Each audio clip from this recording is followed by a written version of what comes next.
उद्धव ठाकरे उद्या घेणार राज्याच्या सर्व 288 मतदारसंघांचा आढावा। शिवसेना स्वतंत्र लढली तर किती मतदारसंघात ताकदीचे उमेदवार आहेत याची करणार चाचपणी, तर जागा वाटपावरून भाजप आणि शिवसेनेत जुंपली।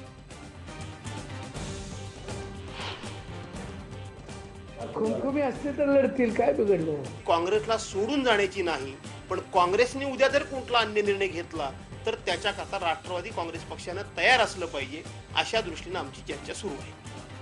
काँग्रेस राष्ट्रवादीत जागा वाटपाचा तिढा वाढला। आघाडी असावी की नसावी हे काँग्रेसनंच ठरवावं, राष्ट्रवादीचे प्रदेशाध्यक्ष भास्कर जाधवांचा इशारा।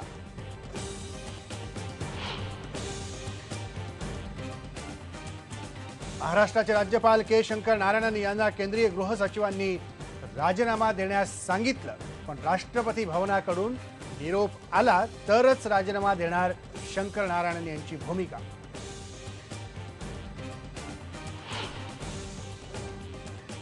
अजित पवार जलसंपदा मंत्री असतानाच्या काळात निरुपयोगी सिंचन 34 पटीने वाढलं, चितळे समितीच्या अहवालात ठपका।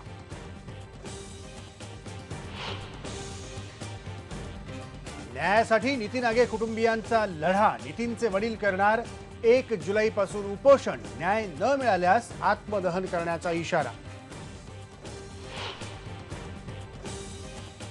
डॉक्टर होमी जहांगीर भाबांच्या बंगल्याचा अखेर लिलाव, तब्बल 372 कोटी रुपयांना झाली विक्री, बंगला विकत घेणाऱ्याचं नाव मात्र जाहीर नाही।